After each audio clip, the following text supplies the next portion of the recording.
¿Qué tal? ¿Cómo están? Muy buenas noches. Un placer saludarles. Soy Fernando del Rincón. Bienvenido a Conclusiones, bienvenido a casa. Mi casa, como siempre se lo digo y así será, mi casa es su casa. Pues mire, ¿qué le puedo decir esta noche? Yo creo que los disfraces de Halloween, que estarán con mayor demanda en Venezuela, por parte de muchos, ¿verdad? Serán de pollo, de enfermera, y habrá uno nuevo que será una máscara de Alex, ¿no? ¿A qué me refiero? Y claro, ¿por qué serían los de Halloween? Porque tremendo susto que le deben de estar sacando a Maduro. Imagínense, y que se le aparezcan por ahí pollos, enfermeras y Alex. Sería un buen Halloween. Lo cierto es que llama mucho la atención que se esté dando uno detrás del otro. Pareciera una estrategia. ¿Lo es? Puede ser. La intención ya estaba. Es un hecho. Extradición a Estados Unidos. Alex Saab, el Pollo Carvajal, la enfermera. ¿Qué es lo que está pasando? Pues tras bambalinas no lo sabemos. La realidad es que muchos deben de estar sudando la gota gorda. Y no lo digo solamente por Nicolás Maduro y su círculo cercano. No, no. Al menos hasta ahora, en los casos de Alex Saab y en el caso del Pollo Carvajal, hay una cantidad de nombres, países, mandatarios, exmandatarios, exfuncionarios, que tenga usted cuidado. Tenga usted cuidado y esto se parezca mucho a los papeles de Pandora o a los Panama Papers. Sí, porque si se llegase a comprobar cada uno de los dichos, ya sea del Pollo Carvajal o de Alex Saab, y de la colaboración que pueda haber con el gobierno de los Estados Unidos, con las autoridades estadounidenses, que seguramente la habrá, porque el beneficio que obtienen, pues, es una reducción de condena, en caso de encontrarse culpables, por supuesto. Se presume primero su inocencia.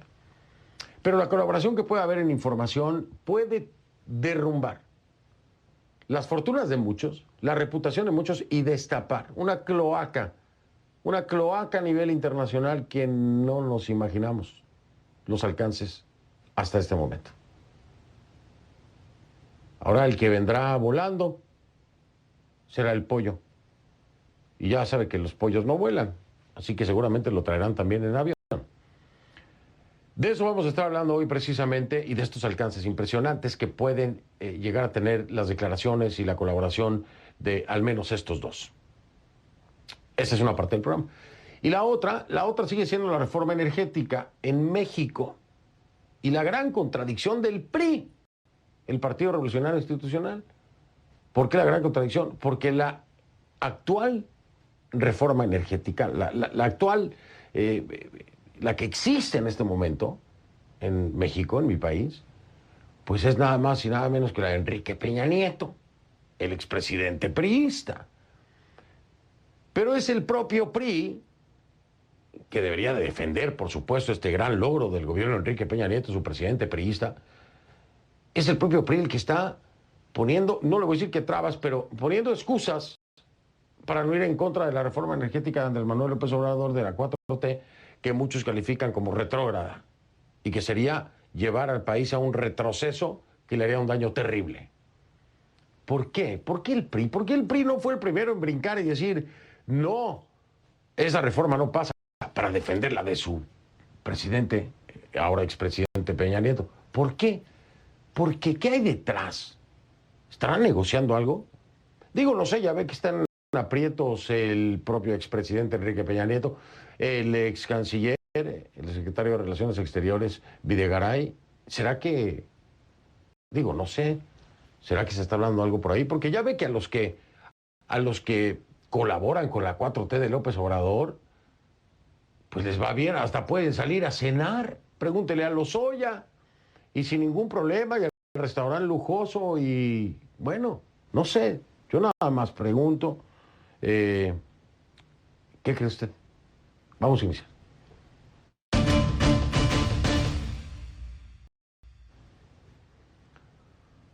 Y le pido que a partir de este momento me acompañe utilizando la etiqueta numeral Conclupollo. Ese es el hashtag, Conclupollo, numeral Conclupollo. pollo. Recibo sus comentarios a mi cuenta en Twitter, @soyfdelrincón, @soyfdelrincón. La etiqueta para este momento es Conclupollo. Es otra ficha clave del chavismo. Va a quedar a la disposición de la justicia estadounidense, ya se lo decía, porque el Tribunal Supremo de España aprobó este miércoles la extradición a Estados Unidos. ¿De quién? Bueno, del exdirector de inteligencia de Venezuela, Hugo Carvajal, conocido como el Pollo Carvajal. Fue detenido el 9 de septiembre en Madrid en virtud de una acusación que formuló la Fiscalía del Distrito Sur de Nueva York. ¿Qué cargos incluye la acusación? Bueno, por presuntamente haber participado en una conspiración narcoterrorista, por conspiración para importar cocaína a Estados Unidos, y por otros delitos relacionados con armas de fuego, aunque se ha declarado inocente de todos ellos. La captura de Carvajal fue fruto de un operativo coordinado de la DEA y la Policía Nacional de España. Pero dar con su paradero fue todo un reto, ¿eh? Desde noviembre de 2019, la justicia española había ordenado su extradición, momento tras el cual el Pollo Carvajal se dio a la fuga. Y según informaron las autoridades, durante todo este tiempo habría ocultado su identidad. ¿Qué fue lo que hizo? Bueno, se sometió a varias operaciones de cirugía estética, pues sí, se quiso cambiar la cara. Usaba además todo tipo de elementos como pelucas, barbas, bigotes postizos, en fin, lo que se le ocurra para ocultar su identidad. Ni siquiera con una orden de registro fue fácil acceder a su vivienda porque vivía en un apartamento fortificado con una puerta blindada. El Departamento de Estado de Estados Unidos ofrecía una recompensa de hasta $10 millones por información que ayudara a dar con su paradero. Carvajal dijo que escogió España para refugiarse.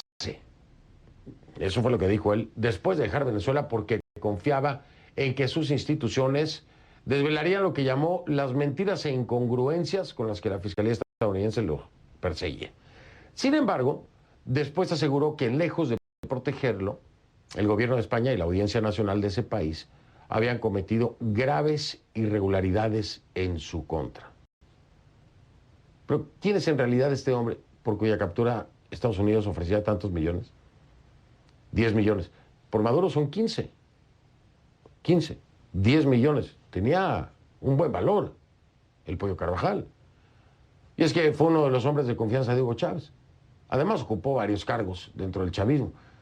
Pero según el Departamento de Estado de Estados Unidos, Carvajal también sería o habría sido uno de los líderes del Cártel de los Soles.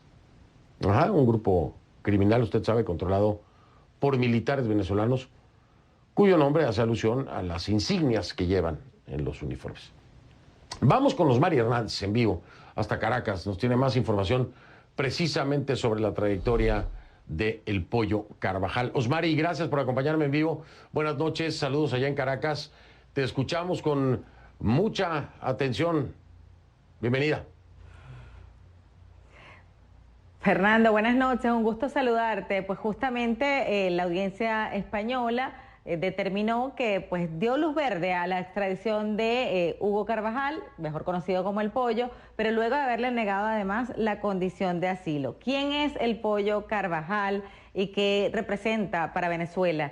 El Pollo Carvajal tuvo una estrecha relación con el fallecido presidente Hugo Chávez. Ese vínculo se remonta al año 1992, cuando juntos participaron en un intento de golpe de Estado contra el entonces presidente Carlos Andrés Pérez, una acción que los llevó a prisión, pero además luego cuando Hugo Chávez asumió el poder, Hugo Carvajal asumió también importantes cargos, entre ellos la Dirección de Inteligencia Militar, un cargo que asumió desde 2004 y hasta 2011, Fernando, es decir, maneja mucha información clave, pero además él tuvo otros cargos como el Viceministerio de Investigaciones Penitenciarias, dependiente del Ministerio de Interior y Justicia.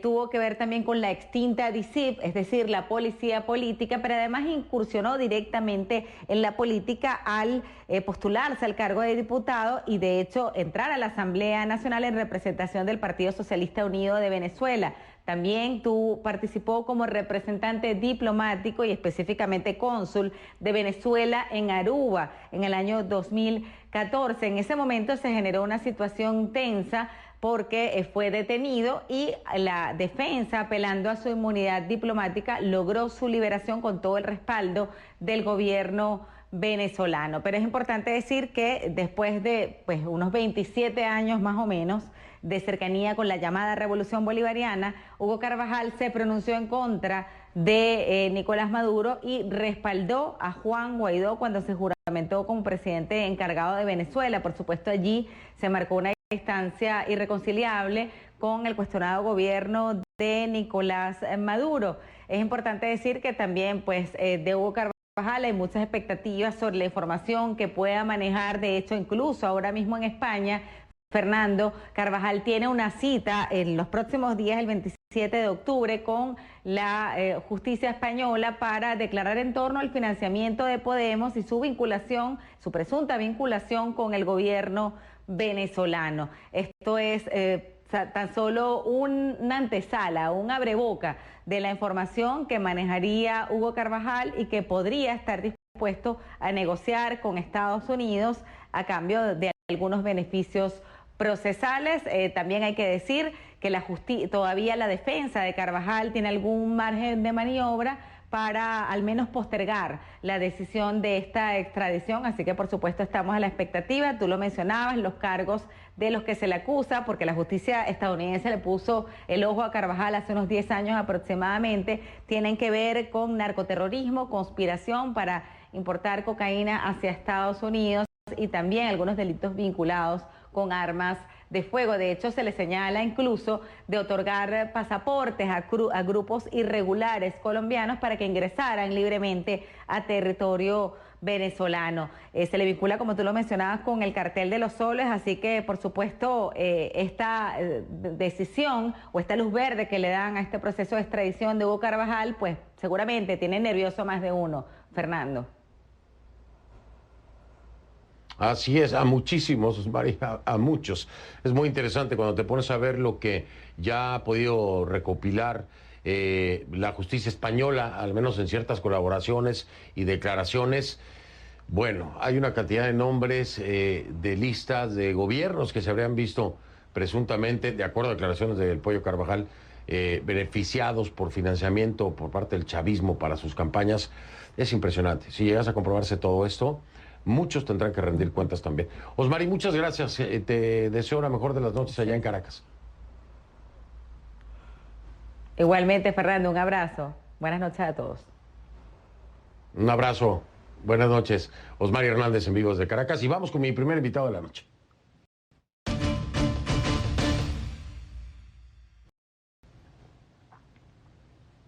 Le doy la bienvenida a Iván Simonovic, investigador y analista de inteligencia. Simonovic, como usted sabe, fue comisionado de seguridad de la Alcaldía Mayor de Caracas y preso político en la Venezuela del cuestionado presidente Nicolás Maduro, del régimen de Maduro. ¿Cómo está, señor Simonovic? Bienvenido, buenas noches. Buenas noches, Fernando. Saludos a ti y a toda tu audiencia. Gracias por la invitación. Al contrario, gracias por acompañarme. Oiga, este tema del Pollo Carvajal es sumamente interesante, ya no solamente por el contexto venezolano, pero revisando información de lo que presuntamente habría colaborado con las autoridades españolas, hay una cantidad impresionante de exmandatarios y de partidos, en este caso Podemos, por ejemplo, que se podrían haber beneficiado. Esto rebasa el contexto nacional venezolano, ¿correcto? Lo tenemos que ver muy cercano a fenómenos como las investigaciones de los papeles de Pandora, por ejemplo. ¿Sería una buena apreciación? Sí, totalmente. Hugo Carvajal fue una persona allegada al presidente Hugo Chávez y fueron casi 10 años encargados de todo el tema de inteligencia. Él llegó a la Dirección de Inteligencia Militar con el cargo de director de investigaciones, llegó después su director y después llegó a ser el director. Pero más allá de eso, era una persona de total y absolutamente confianza. Él, de hecho, sustituyó al almirante Ramón Rodríguez, quien en un momento estuvo encargado de las relaciones con la guerrilla y el régimen a través con el presidente Hugo Chávez. Y bueno, él fue el que se encargó de mantener toda esa relación. además de eso, hizo una profunda transformación en todo el sistema de inteligencia, militar en Venezuela. Varios de los oficiales que lo acompañaron a él estuvieron en la Academia Aristides Esteves en Cuba, preparándose y cambiando la doctrina militar norteamericana a una doctrina rusa. Y bueno, todo esto formó parte de un entramado que Hugo Carvajal liderizó, donde también se hizo el sistema de identificación, por ejemplo, en el tema relacionado a las identificaciones de los guerrilleros, identificaciones de las dobles cedulaciones para las votaciones. Y bueno, en ese proceso fue que él pudo hacer estos contactos, tú acabas de mencionar, con muchos países donde se utilizaron precisamente estas oficinas de inteligencia para la entrega de dinero, para intercambio de información y para todas estas cosas pues, que se han ido evidenciando durante estos últimos tiempos con lo que él mismo ha estado diciendo, ¿no? Es impresionante la lista, presuntamente, ¿no? Presuntamente, y lo subrayo para que no vaya a haber problemas, pero presuntamente, de acuerdo a la información que se ha podido recopilar con el Pollo Carvajal, habría nombres como el de Néstor Kirchner en Argentina, Evo Morales en Bolivia, Lula da Silva en Brasil, Fernando Lugo en Paraguay, Ollanta Humala en Perú, Manuel Zelaya en Honduras, Gustavo Petro en Colombia, el Movimiento 5 Estrellas en Italia y Podemos. ¿Cómo se manejaría, y le pregunto, señor Simonovic, cómo se manejaría esto desde una perspectiva de justicia? Porque si bien es cierto que las acusaciones están vinculadas con narcotráfico, en caso de confirmarse esto, tendría que llevarse a la justicia de cada uno de estos países, ¿correcto? Esto sería sumamente difícil, es decir, Iván Simonovic sería requerido entonces por la justicia de Argentina, de Bolivia, de Brasil, de Paraguay, de Perú. Esto es prácticamente imposible. ¿Le ve espacio a lograrse algo así? Yo creo que todo va a depender del interés de cada país. O sea, aquí, así como España ha mostrado interés precisamente en representación del juez García Castellón, quien está interesado en las declaraciones o las informaciones que Hugo Carvajal dice que tiene, que conoce, o las pruebas que va a presentar. Bueno, yo creo que mucho va a depender del interés que tenga cada país en de verdad limpiar el nombre de estos políticos o de estos partidos. Y en función de eso es que sabremos si de verdad en estos países que se acaban de mencionar, que todos son países que estuvieron muy allegados primero a la izquierda y segundo a Hugo Chávez. O sea, no estamos hablando de nada que sea absolutamente extraño. Todos estos países comieron en la misma mesa, o sea, fueron parte del foro de Sao Paulo, han sido público y comunicacional las relaciones que tenían. Entonces, para empezar ya, uno tiene que pensar que esto es así, que esto es real, que eso es verdad. Entonces, la carga de demostrar que eso no es así está en las manos de estos dirigentes políticos o de estos partidos. Ya Petro salió diciendo pues que no, que él ni siquiera conocía a Hugo Carvajal. Como que, bueno, no, ni siquiera tiene que conocerlo. Es decir, él lo que está es dando una información que yo estoy absolutamente convencido que es totalmente cierta.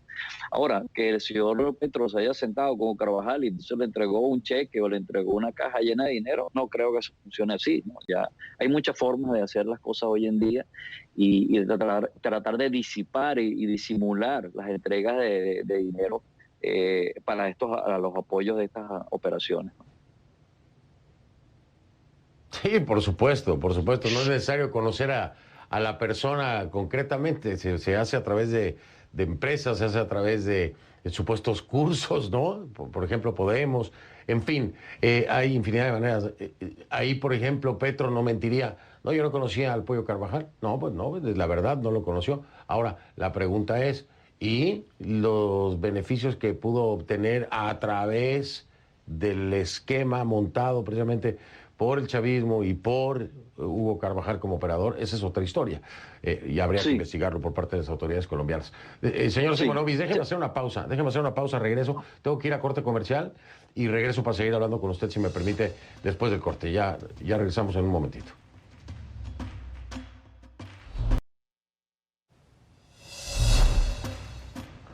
Continúo con Iván Simonovic y le quiero ceder la palabra porque íbamos al corte comercial y algo me iba a comentar, señor Simonovic, así que adelante en el seguimiento del análisis de lo que estamos hablando sobre el Pollo Carvajal.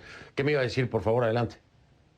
Sí, sí, en relación al tema del manejo del tema de la inteligencia y cómo se utiliza todas estas operaciones para llegar a cuestiones ilícitas.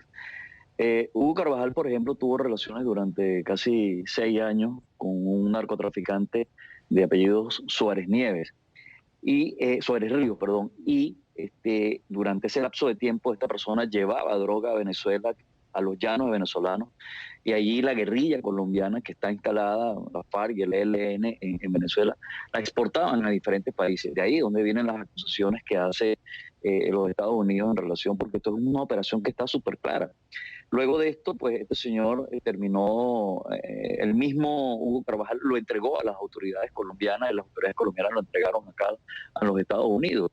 Entonces, todo esto es una forma, como lo que quiero decir es que parte de ese dinero, todo ese dinero que se copilaba allí, era precisamente para estas acciones, para estos partidos y para todas estas personas que hoy por hoy dicen que nunca vieron nada ni que nunca se reunieron.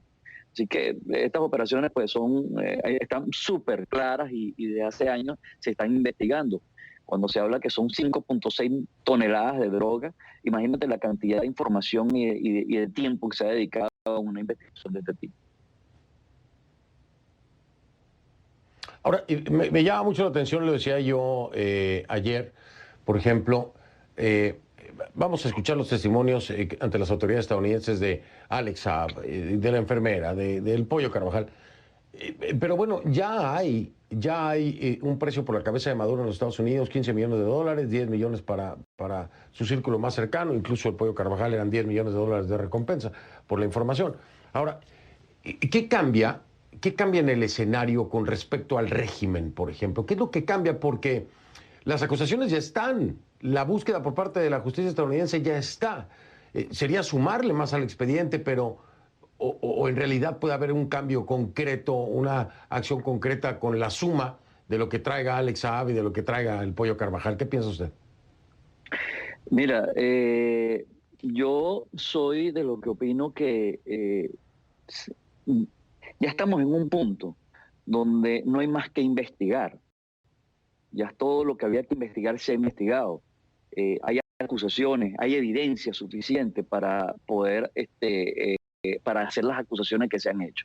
Yo creo que estamos en un punto donde la política internacional, y quisiera empezar por decir, por ejemplo, los presidentes en Latinoamérica, el señor Duque en Brasil, en Ecuador, etcétera, etcétera, que son países que están absolutamente afectados por el régimen que hay está en Venezuela.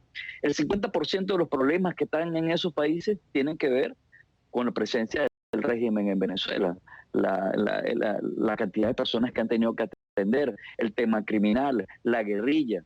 Entonces yo creo que de verdad, desde el punto de vista político, hay que tomar decisiones. Y cuando digo el punto de vista político, yo diría que más bien son 3 aspectos de los cuales habría que tomar.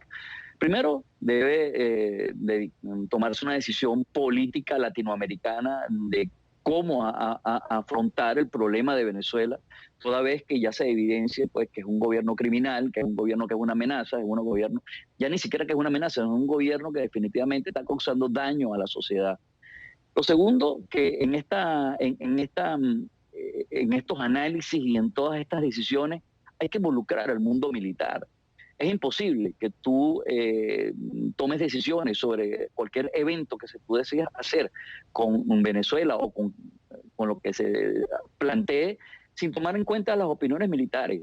Entonces, yo, por ejemplo, en el momento que estuve en el gobierno interino, yo lo dije en varias oportunidades. Yo decía que había que tomar en cuenta la opinión de militares porque, bueno, para eso ellos estudiaron y aquí hay un tema geopolítico, el cual es importante pues oír esa opinión. Y lo tercero es el punto de vista legal.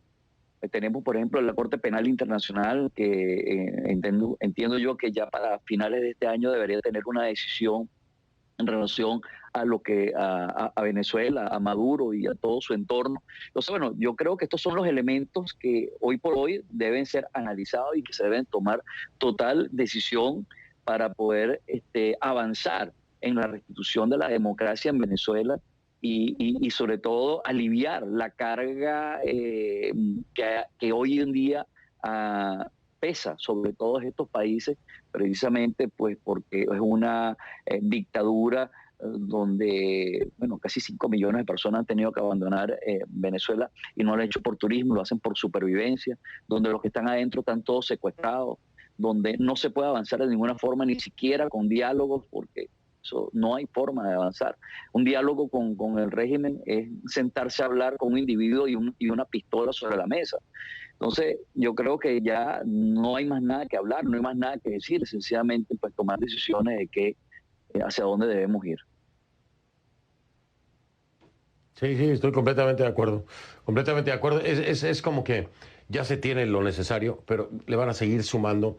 Va a ser un expediente del tamaño del Empire State en Nueva York, pero pues ya está lo que se necesitaba, efectivamente. Lo que pueda sumar el Exaab, lo que pueda sumar el Pollo Carvajal, lo que pueda sumar la enfermera, pues ya se tenían los elementos, de hecho. En fin, me parece que la perspectiva es clara, es correcta, creo yo. La comparto con usted. Señor Simonovic, ha sido un placer siempre recibirlo aquí y pues me tengo que despedir por falta de tiempo, pero le agradezco que me haya acompañado esta noche. Gracias, Fernando. Buenas noches y saludos a todos. Gracias, muy amable. Iván Simonovic me acompañó precisamente. Tengo una noticia importante de Ecuador en seguimiento. Ponga atención.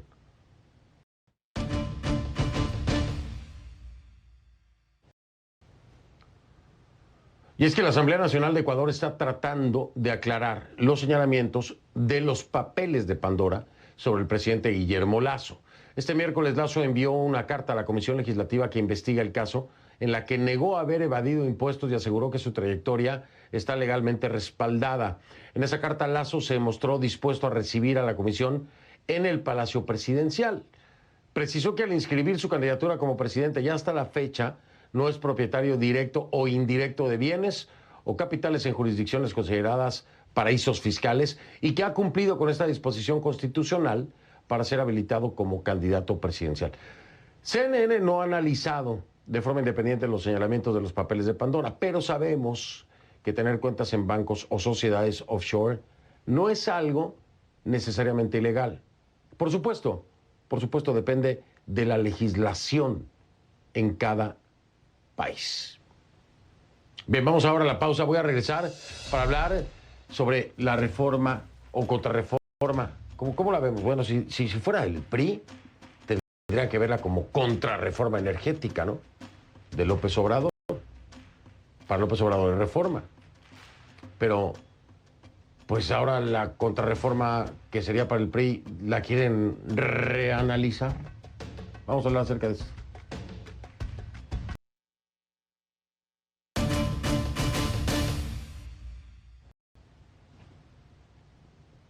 Le pido que a partir de este momento me acompañe utilizando la etiqueta numeral Conclusauri MX. Conclusauri MX, Sauri es el apellido de mi invitada.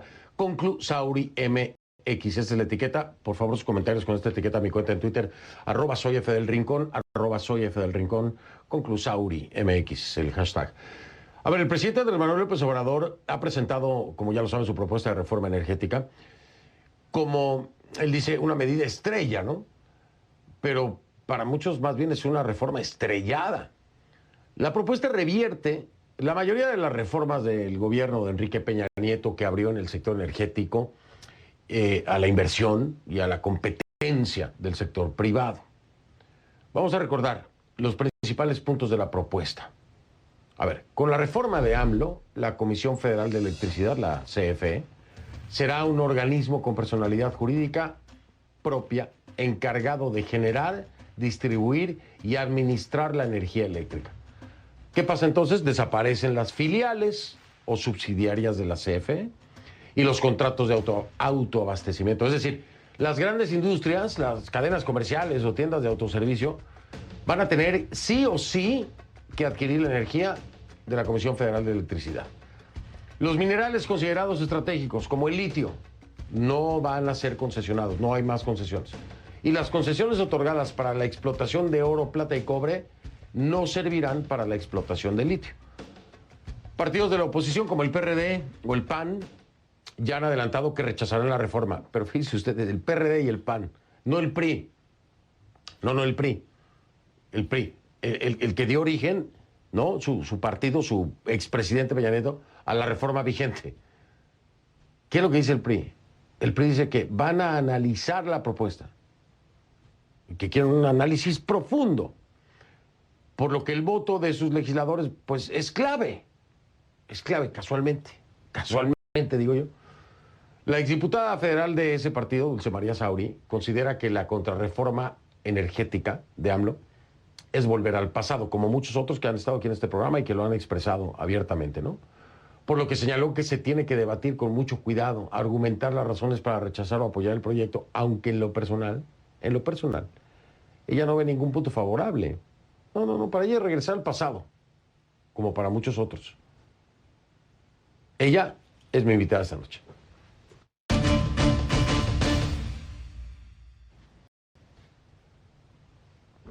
Le doy la bienvenida a Dulce María Sauri, exgobernadora de Yucatán, exdiputada federal del PRI y expresidenta nacional del PRI. ¿Cómo está? Bienvenida, gracias por acompañarme. Y muchas gracias por la invitación, Fernando.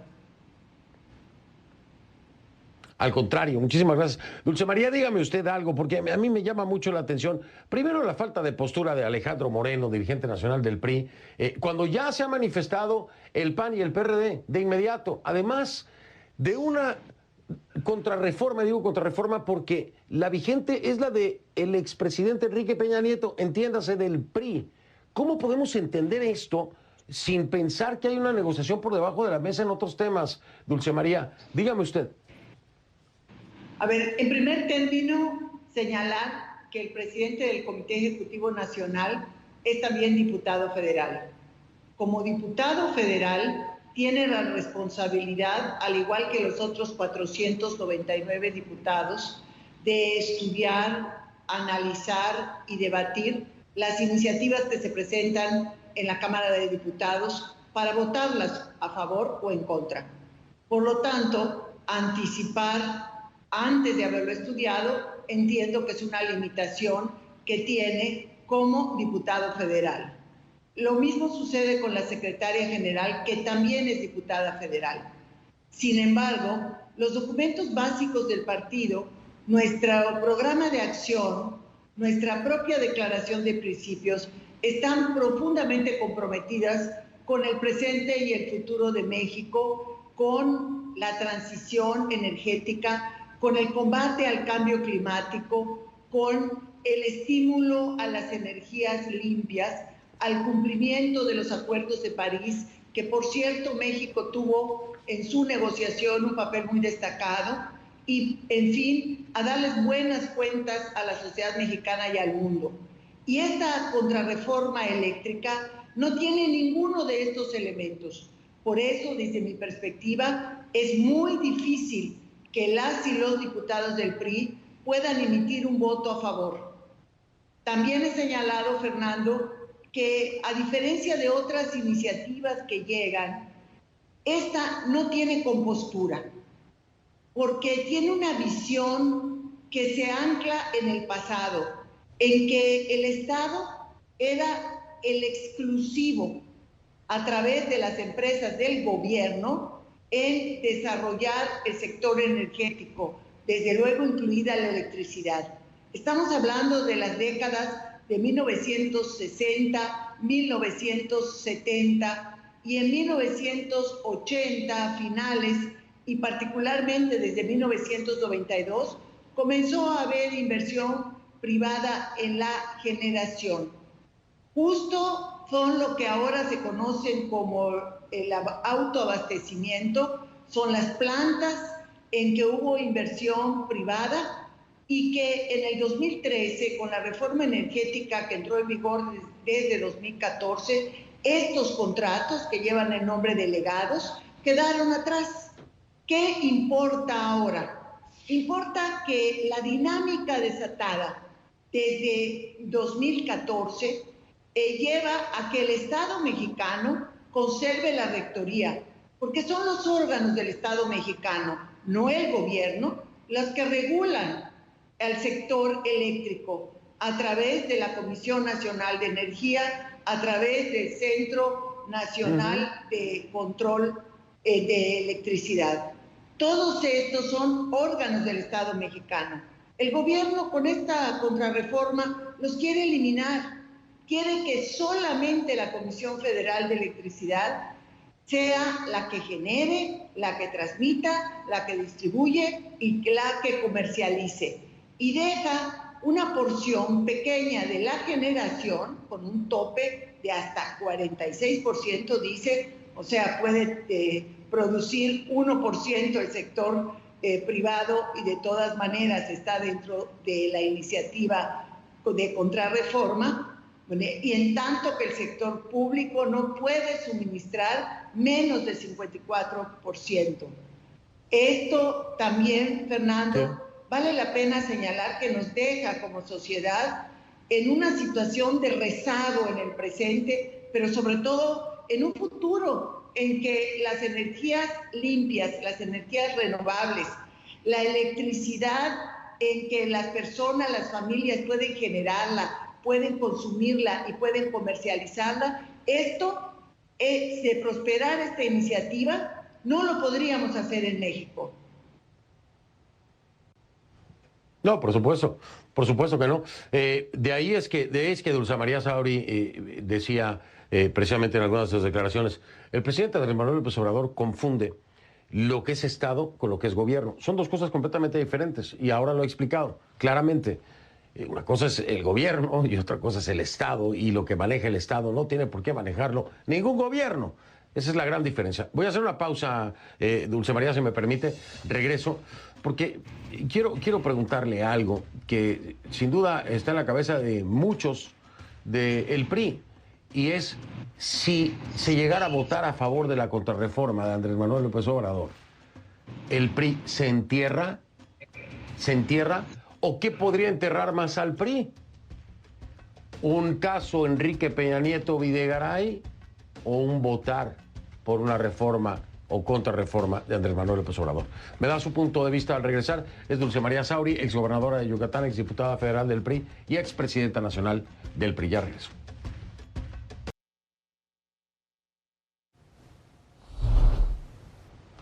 Estoy de vuelta con Dulce María Sauri, exgobernadora de Yucatán, exdiputada federal del PRI y expresidenta nacional del PRI.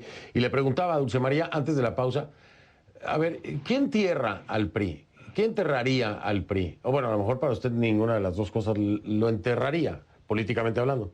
¿Pero qué le haría más daño entonces al PRI?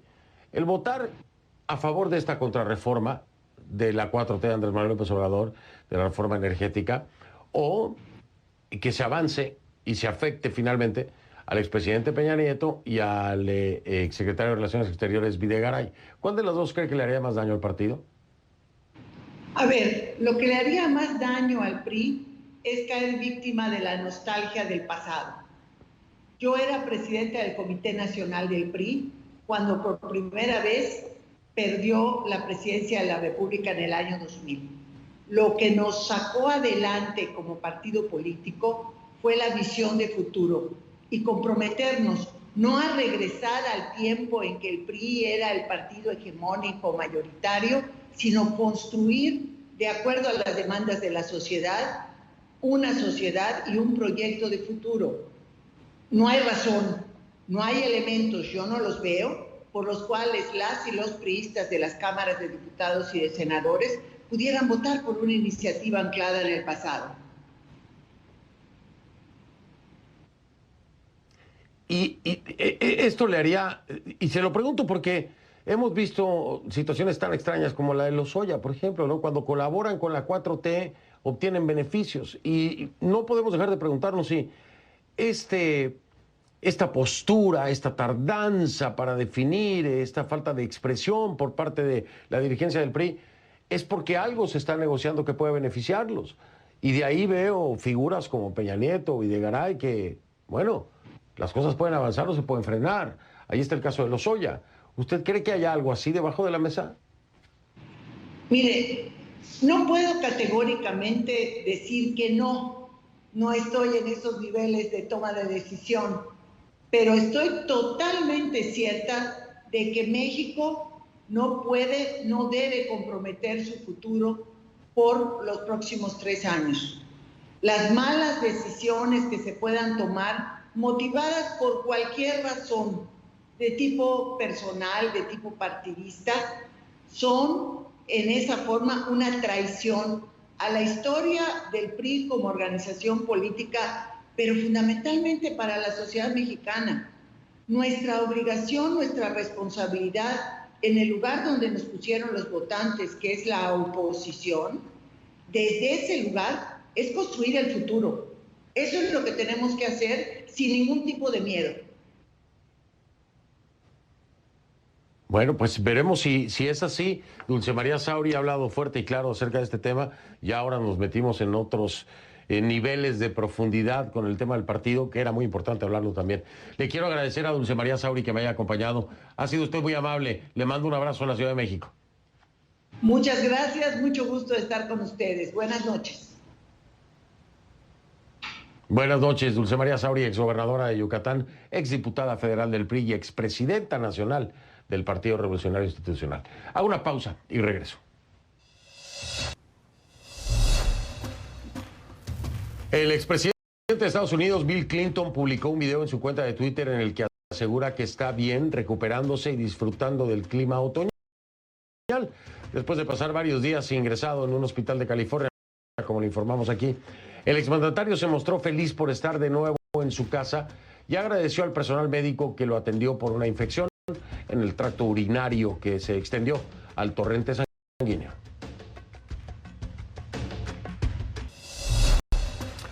Soy Fernando del Rincón y como siempre le digo, si no lo vio en conclusiones, no lo vio. Por supuesto, si usted me lo permite, nos vemos mañana. Oiga, si consigue disfraces de Halloween de pollo, de enfermera y de Alex, me avisa. Me avisa para comprarme unos. Buenas noches.